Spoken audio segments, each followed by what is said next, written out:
Bonjour à toutes et à tous et bienvenue pour ce nouveau numéro du Mac de l'Hérault. Alors aujourd'hui on aura un invité pas comme les autres de par son passé, on vous expliquera pourquoi, mais avant vous le voyez je me trouve dans la grande roue de Montpellier sur la place de la Comédie. Elle a été installée pour célébrer les fêtes de fin d'année. Alors quoi de mieux en ce mois de décembre que de se promener dans les allées des marchés de Noël. Nous on a choisi Montpellier. Allez c'est parti, je vous retrouve en bas. Ah, le marché de Noël, un endroit incontournable en cette période de fête. Pour la 17e année consécutive, le village hivernal du marché de Noël de Montpellier, avec ses petits chalets chaleureux et illuminés, se sont installés sur la place de la Comédie. Une centaine de commerçants et artisans locaux sont là pour vous faire découvrir et goûter les produits régionaux.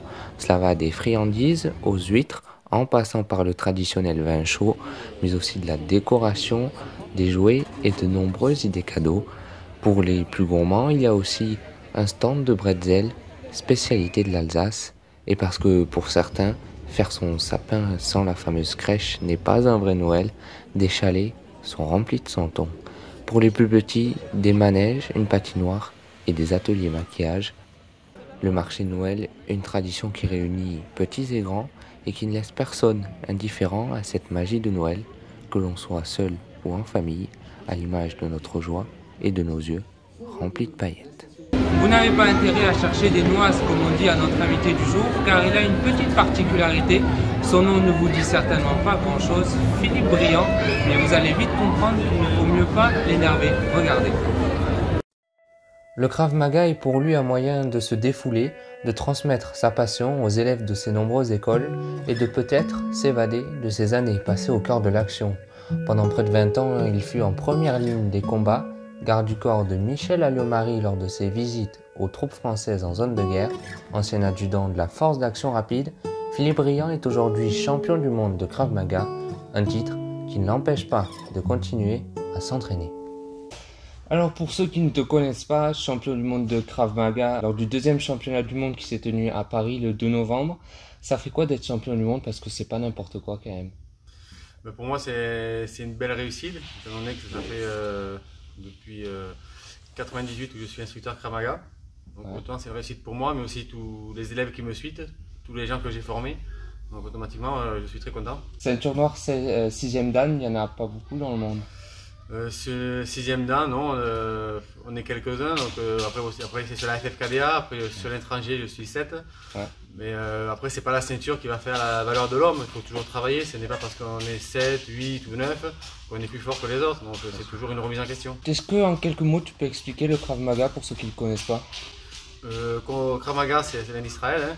C'est le combat à main nue, hein. Et ce qui est bien sur le Krav Maga c'est qu'on est assez près du terrain. Ouais. Donc c'est quelque chose qui est assez intéressant par rapport à d'autres arts martiaux ou sports de combat que j'ai pratiqués. Et puis il y a toujours aussi en train d'essayer de toujours retravailler, toujours avancer et toujours essayer de faire quelque chose. On va résumer un peu ton parcours, notamment professionnel, ancien adjudant de la force d'action rapide, ancien casque bleu à Sarajevo en 1992, présent au Kosovo en 1995 et en 1999 pour la protection de sites, de personnes et de convois, mais aussi présent en Afghanistan en 2005 en tant que formateur des forces spéciales en Krav Maga. C'était un choix d'être au cœur de l'action? Oui, pour moi, lorsque je me suis engagé à l'armée, j'ai voulu prendre un régiment qui bougeait. Donc, je voulais voir du pays, aider les autres. Donc c'est ça qui est super intéressant, hein, pas toujours penser à soi.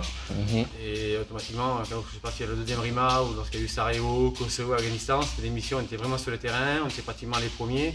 Donc c'est super intéressant et enrichissant. Depuis tout petit, tu voulais faire ce métier? Depuis tout petit, je voulais faire quelque chose qui bouge. Donc je ne savais pas quoi, mais je voulais quelque chose qui bouge. Et avec l'armée, automatiquement, ça a bien bougé, même très bien bougé. La mission la plus dure émotionnellement, celle qui t'a le plus touché? Parmi toutes les missions, donc même si actuellement de toute façon on parle beaucoup d'Afghanistan, qui n'est pas évident, c'était Sarajevo, parce qu'à Sarajevo on est parti à 120 et quand on est rentré on était 100. Donc il manquait quand même 20 personnes, ce sont des pertes de jambes ou autre chose, donc c'est quand même une grosse mission. Aujourd'hui tout ça c'est fini, retour à la vie civile. J'ai compté, titulaire de 14 médailles de sport de combat, formateur de l'UKMF, à la tête de 25 écoles de Krav Maga en France, et en plus ton école elle a été élue meilleure école mondiale du fait des bons résultats au championnat du monde. C'est une forme de consécration, de satisfaction?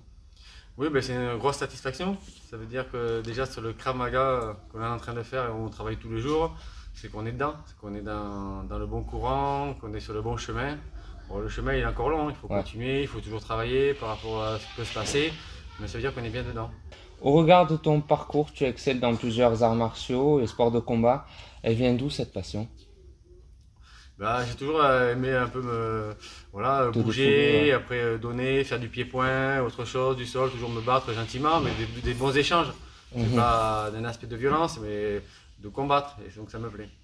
Aujourd'hui, ce sport de self-défense se démocratise à cause des nombreuses agressions dont sont victimes notamment les femmes dans la rue, les adolescents en sortant des collèges et lycées, mais aussi les hommes. Qu'est-ce que tu en penses de cette démocratisation? Je pense que de toute façon, c'est important de faire des arts martiaux au sport de combat. Bon, je pense notamment le Krav Maga. Il faut aussi pas faire n'importe quoi. Ouais. Donc il faut quand même regarder les choses qui peuvent fonctionner. Donc comme je le dis souvent, je répéterai sans cesse, ce qui marche sur le tatami, automatiquement ça peut marcher à l'extérieur, mais automatiquement si ça ne fonctionne pas sur un tatami, ça ne marchera pas à l'extérieur. Et puis il faut toujours se remettre en question et retravailler. Ouais, parce que c'est du travail. Oui, mais moi tous les jours je suis en train de m'entraîner, d'échanger, de voir avec des meilleurs que moi dans différentes disciplines, mais toujours avancer, quoi. On connaît le Philippe Briand très fort en sport, mais à l'école il était comment? Bah, à l'école, j'étudiais mais juste ce qu'il fallait, je ne voulais pas faire plus. J'ai toujours eu mes examens du premier coup, et puis voilà, mais je fais juste le strict minimum. Philippe Briand a un rêve aujourd'hui? Ben, la santé parce que c'est le turbo, c'est le moteur, hein, pour que je puisse toujours continuer à m'entraîner et puis essayer de faire avancer les gens dans la self ou autre chose.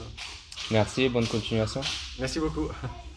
Et c'est la fin de ce dernier numéro de l'année 2019 du Mac de l'Hérault. Merci de m'avoir suivi. Je vous souhaite de très belles fêtes de fin d'année et je vous dis à l'année prochaine. Ciao.